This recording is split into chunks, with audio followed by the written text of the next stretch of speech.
सुप्रभात। मैं जगेंद्र राणा। कर में काम हृदय में राम, यह हमारी आज की आध्यात्मिक चर्चा का विषय। कर में काम हृदय में राम।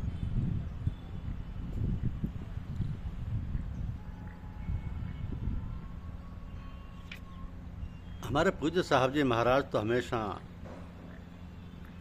यही करते आ रहे हैं, कर में काम हृदय में राम। कर से कर्म करिए विदनाना, मन राखिए जहाँ कृपा निधान। या कर में राम मन में काम।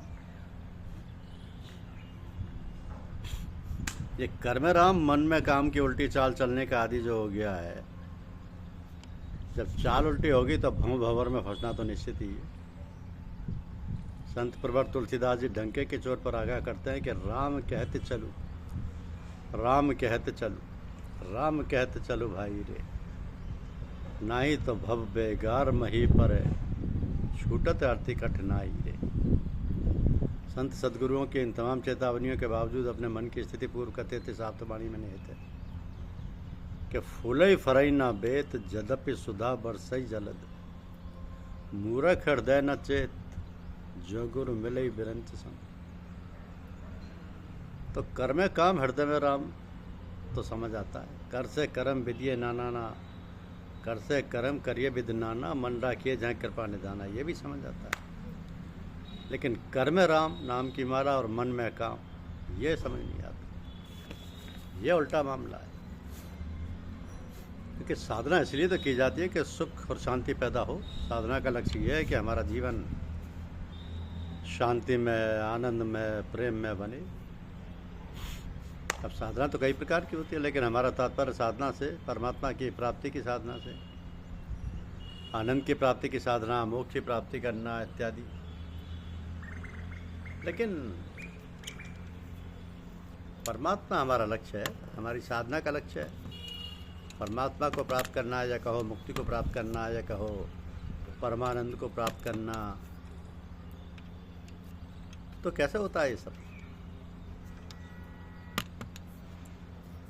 कैसे होता है ये सब? बात यह है कि जैसा हम सोचते हैं वैसा ही हम बनते हैं। जैसा हम सोचते हैं वैसा ही हम बन जाते हैं। तो जब हम परमात्मा की याद कर रहे हैं, हम जो जाप कर रहे हैं उसको हम समझें, हमारे अंदर ये भावना हो कि हम क्या जप कर रहे हैं, हम किसकी याद कर रहे हैं, क्यों कर रहे हैं। जब परमात्मा की याद करते हैं तो परमात्मा है क्या? परमात्मा आनंद स्वरूप है, प्रेम स्वरूप है, शांति स्वरूप है, सर्वगुण संपन्न है, सर्वव्यापी है, सर्वांतर्यामी है। जैसे परमात्मा की जब हम याद करेंगे तो कोई सच्चे दिल से याद करेगा। जिसकी साधना ठीक प्रकार से चलेगी तो उसके अंदर परमात्मा के वो गुण अपने आप आने लगेंगे। तो किसी महात्मा की, किसी साधक की, किसी जप तप करने वाले की यही पहचान है कि उसके अंदर ये सब गुण आने चाहिए, उसके अंदर शांति होनी चाहिए, उसके अंदर आनंद आना चाहिए। उसके पास बैठने से हमको शांति प्राप्त हो, हमको आनंद प्राप्त हो, हमारी सारी वासनाएं दूर हो जाएं। और जब तक उसके पास बैठें तो ये बड़ी आसान बात है कि मालूम होना कि कोई आदमी कपटी है, छल कपट से पूजा पाठ करता है या सच्चे दिल से साधना करता है। ये सब बातें अपने मन को टटोल कर देखिए कि आपकी साधना किस प्रकार से चल रही है, ठीक प्रकार से चल रही है, गलत चल रही है, उससे आपको फ़ायदा हो रहा है कि नहीं हो रहा है।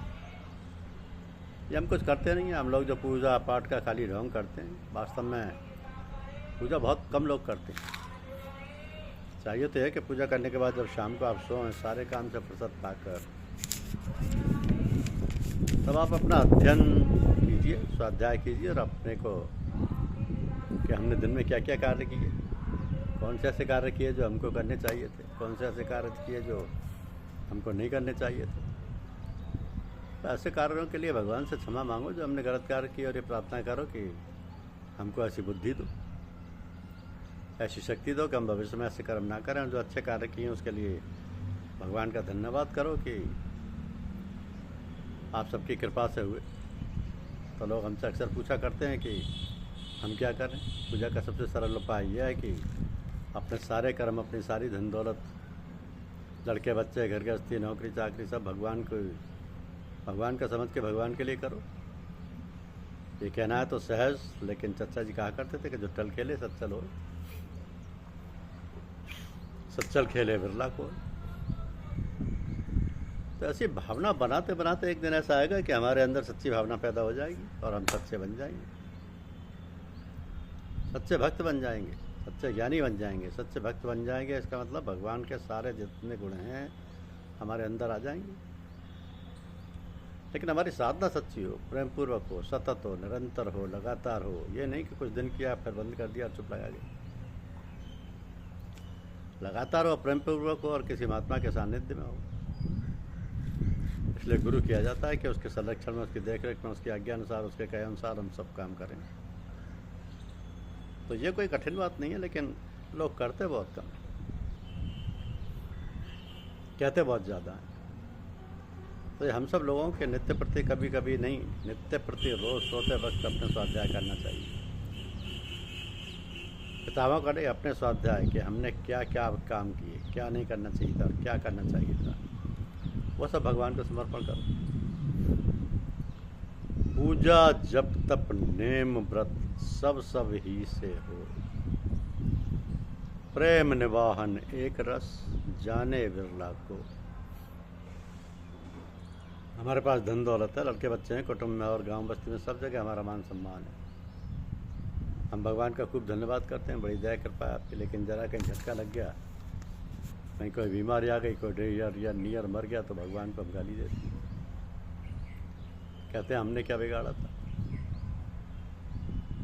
हमने क्या बिगाड़ा था तुम्हारा? हमारा लड़का छीन लिया, हमारा पति छीन लिया, हमारी बीवी छीन ली, हमारे यहाँ चोरी करवा दी। ये प्रेम है? प्रेम का मतलब तो ये है कि चाहे कोई नुकसान हो, चाहे कोई लाभ हो, हम हर वक्त भगवान को धन्यवाद करते रहें। भगवान जो करता है हमारे कल्याण के लिए ही करता है। हम नहीं जानते कि हमारा कल्याण किस में है, हम नहीं जानते हमारा कल्याण किस में है, तो भगवान तो जानता है। वो तो सर्वशक्तिमान है, सर्वज्ञ है। वो जो कुछ करता है, जिन परिस्थितियों में रख रहा है, जो परिस्थितियां हमारे सामने आती हैं, उनको भगवान की दया कृपा समझ के उनको ग्रहण करना चाहिए और उसमें अपने को सहज रहने का मन बनाना चाहिए। तो कितनी साधारण पूजा है, कैसी सरल पूजा है, कैसी सरल चिकित्सा है मन को शुद्ध करने के लिए, हृदय को शुद्ध करने के लिए और साफ बनाने के लिए। मगर हम करते कहाँ हैं? अभी हम लोग यहाँ इकट्ठे हुए हैं, बड़ा आनंद आ रहा है, खूब बढ़िया खाने को मिल रहा है, अच्छे अच्छे गाने व अच्छे अच्छे भाषण सुनने को मिल रहे हैं। और जब यहाँ से जाएंगे तब तो जितने लोग यहाँ मौजूद हैं, हमारा तो मन भी अशुद्ध है और तन भी बीमारी से ग्रसित है, तो हमारे लिए सब लोग प्रार्थना करें, भगवान की दया कृपा करें कि हमारा मन शुद्ध और पवित्र हो, उसकी भक्ति हमारे अंदर आए, उसका ज्ञान पैदा हो, हमारे अंदर जो अशुद्धता है, जो बीमारियाँ हैं, वो सब दूर हों और हम उसकी याद में सतत सर्वत्र लगे रहें, सतत सर्वत्र लगे रहें। आसान नहीं है ये कहना कि राम कहत चल, राम कहत चल, राम कहत चल भाई रे, नहीं तो भव्यगार में परिये छूटत अर्थ कठिनाई रे। ये कर्म में काम हृदय में राम तो रखना ही होगा, तभी पूजा पाठ होगी, तभी ध्यान लगेगा। लय फरई न बेत जदपि सुधा बरसई जलत, मूर्ख हृदय न चेत जो गुरु मिलई विरंच सम। गुरुदेव के सानिध्य में निरंतर पूजा करते रहिए, गुरुदेव को समर्पण करते रहिए, ईश्वर की प्राप्ति गुरुदेव की दया मेहरबानी से अवश्य होगी। धन्यवाद।